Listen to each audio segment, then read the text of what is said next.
Hi everyone and welcome to another video from DispairRepair.com. In this video we'll be talking about car parts and how to buy them the right way. So stay tuned.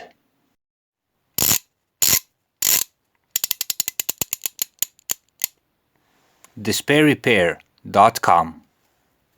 Be sure to visit us at our website DispairRepair.com where you can find more useful car and driving tips. Knowing how to buy the correct part is necessary knowledge. For one, the whole repair depends on this, and if you buy the wrong part, the repair is doomed in advance. Second, it's a common mishap that you buy the similar but not the same part. For instance, the number of pins aren't the same, the connections may not be the same, and so on. All in all, by knowing how to buy the right car part, you'll prevent making a mistake. You'll make the repair possible and much easier. It will save you lots of time and nerves, and sometimes save you money and some extra travel. This goes double for buying electronic components, for instance. With these, it is very easy to make a mistake. The most important thing to know about a car part is the part number. What an ID number is for people, this number is for the parts. The part number is found on almost every part of the car. Exceptions may be gaskets, various connectors, clips, and else, which are considered as a common item. You'll find the part number stamped or engraved somewhere on the part. Before buying, you can take a picture or write the numbers down, and with this data, you can start your search. This should be enough to finish the job in most cases. The part number is the basis for buying online, for buying in person, or even on the junkyard. Besides the part number, one more very useful data is to have the VIN number at hand. If the part number by some chance fails, or perhaps you don't have the part number at all, the VIN number is the next best thing. If you want more information on how to find the VIN number on your car, we've made a specific video on this topic. Click on the card in the corner of the video or on the link in the description. Also very good to know is, what engine does your car have? Petrol, diesel, hybrid, or else?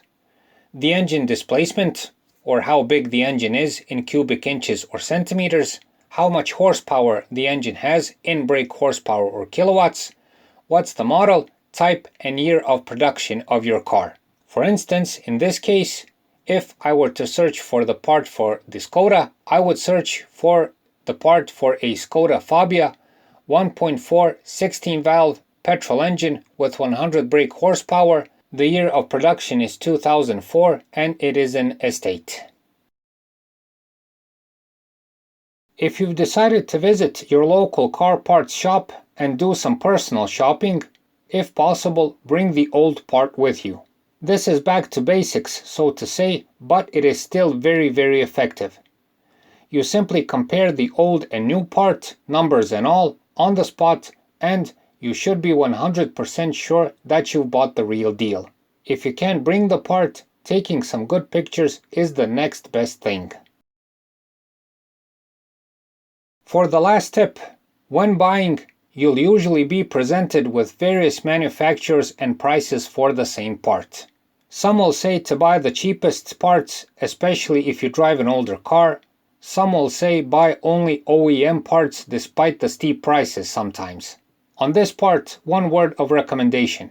If you can buy the expensive OEM part, it's usually cheaper in the long run. If you can't, then go for mid-range. Also, search a bit around for experiences and reviews regarding the manufacturer and the quality. These tend to be truthful and very helpful. The decision is yours. This is just friendly advice.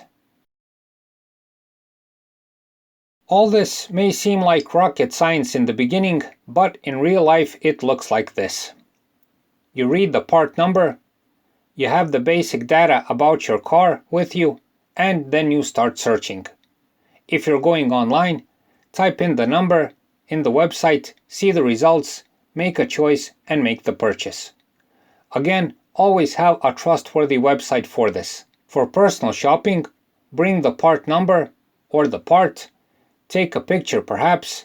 With that and the basic data of your car, you should be able to buy the right part without any problems. For a junkyard option, always bring the part and compare the numbers. Best don't buy if there are any discrepancies whatsoever, and know that you're buying a used part in usually unknown condition. At the end, one more word of advice. If in any way possible, buy the part on time and have it readily available for replacement. Otherwise, you may be left waiting for the part, perhaps not being able to find it at all, and all of this will leave you without a car. So that's it for this time. We hope the video helps. Please like and subscribe. It's a huge help for what we're doing. Thanks for watching and thanks for your time.